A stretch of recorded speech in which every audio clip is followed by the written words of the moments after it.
మోహన్ బాబు గారు సార్ చెప్పండి. మామూలుగా అతను ఒక క్వశ్చన్ అడగడానికి వచ్చేద్దాం, సమాధానం చెప్పాల్సిన బాధ్యత మీకు ఉంటుంది. సమాధానం చెప్పట్లేదంటే మీరు తప్పు చేశారు, సింపుల్. మంచు మనోజ్ తప్పు చేయలేదు కాబట్టి సమాధానం నిర్భయంగా సమాధానం చెప్పాడు. Hello friends, welcome to my channel. Friends, మీ అందరికీ తెలుసు మంచు మనోజ్ మీద మోహన్ బాబు అలాగే వాళ్ళ అనుచరులు అతని మీద దాడి చేయడం జరిగింది. ఇది 2 days బ్యాక్ కూడా చాలా పెద్ద టాపిక్ అయితే న్యూస్ అయితే అయిపోయింది. మంచు మనోజ్ కూడా మీడియా ముందుకు వచ్చి మొత్తం అంతా ఎక్స్ప్లెనేషన్ ఇవ్వడం జరిగింది. సో ఇదంతా పక్కన పెడితే ఇవాళ నైట్ ఏం జరిగిందంటే, మోహన్ బాబుని ఒక టీవీ నైన్ ప్రతినిధి ఎవరైతే ఉన్నారో అతన్ని క్వశ్చన్ చేయడానికి వెళ్తుంటే మోహన్ బాబు గారు ఏం చేశారంటే, ఆ టీవీ నైన్ మైక్ అది మోహన్ మీద ఇసురు కొట్టాడు. మోహన్ బాబు గారు మరి తప్పదు, రెస్పెక్ట్ ఇవ్వాలి కదా పెద్ద ఆయన. సో విషయం ఏంటంటే, అలా చేయడం ఎంతవరకు కరెక్టో నాకు అర్థం కాలే. అతను మామూలుగా క్వశ్చన్ చేయడానికి వచ్చాడు, మామూలుగా ఏంటి తెలుసుకుందామని.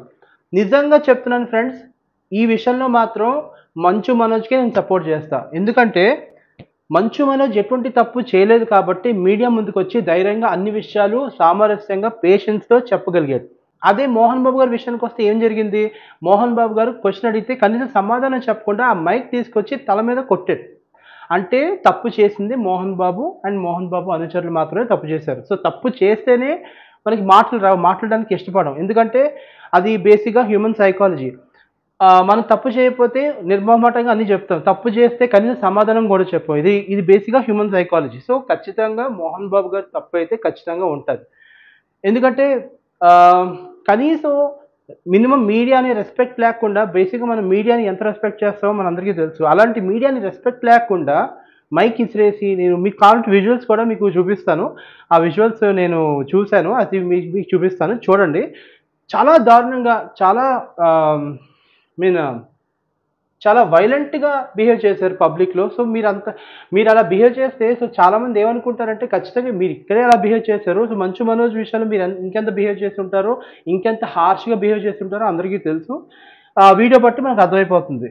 సో ఎవరైనా సరే మంచు మనోజ్ తప్పు చేయలేదు కాబట్టి నిర్భయంగా అన్నీ చెప్పాడు. మోహన్ బాబు తప్పు చేశారు కాబట్టి సమాధానం చెప్పడానికి ఇంట్రెస్ట్ చూపించలేదు. సో ఇది మనకి వీడియోలో చూస్తే పక్కగా మనకి అర్థమవుతుంది. ఓకే, సో ఇది చాలా చాలా దారుణమైన సంఘటన. మంచు ఫ్యామిలీలో జరిగిన అత్యంత అసలు చెప్పుకోలేని సంఘటన ఇది చెప్పాలంటే. ఇంతకు ముందు కూడా జరిగింది, మంచు మనోజ్ వీళ్ళందరూ ఖండించడం జరిగింది, మళ్ళీ ఇప్పుడు కూడా జరిగింది. So this is what happening in మంచు family. I support Manchu Manoj. అలాగే ఇవాళ మోహన్ బాబు గారు చేసిన అది మీడియా ముందు బిహేవ్ చేసిన తీరు కూడా నాకు నచ్చలేదు. అండ్ మీడియా అంటే రెస్పెక్ట్ లేకుండా ఇలాగ మోహన్ బాబు గారు చేయడం అనేది ఎంతవరకు కరెక్టో నాకైతే అర్థం కావట్లేదు. అండ్ ఈ విషయంలో కూడా నేను ఖండిస్తాను. ఓకే, మీడియా అంటే ఒక సమ్ సార్ట్ ఆఫ్ రెస్పెక్ట్ ఉండాలి. ఓకే, సో రెస్పెక్ట్ లేకుండా అలా బిహేవ్ చేస్తే అది కరెక్ట్ కాదు. మామూలుగా అతను ఒక క్వశ్చన్ అడగడానికి వచ్చేద్దాం, సమాధానం చెప్పాల్సిన బాధ్యత మీకు ఉంటుంది. సమాధానం చెప్పట్లేదంటే మీరు తప్పు చేశారు, సింపుల్. మంచు మనోజ్ తప్పు చేయలేదు కాబట్టి సమాధానం నిర్భయంగా సమాధానం చెప్పాడు. మొన్న నేనైతే చూశాను, కుంటుకుంటూ వెళ్తున్నాడు హాస్పిటల్కి. అంటే అంత దారుణంగా కొట్టారు. మళ్ళీ మంచు మనోజు నా పైన కొట్టారని చెప్పి మళ్ళీ చిన్న చిన్న స్టేట్మెంట్లు అనేది మళ్ళీ మీరు మాట్లాడతారు. ఇంకేం మాట్లాడతాను. I'm really feeling on pity on Manchu Manoj. చాలా బాధపడుతున్నాను అతని విషయంలో మాత్రం.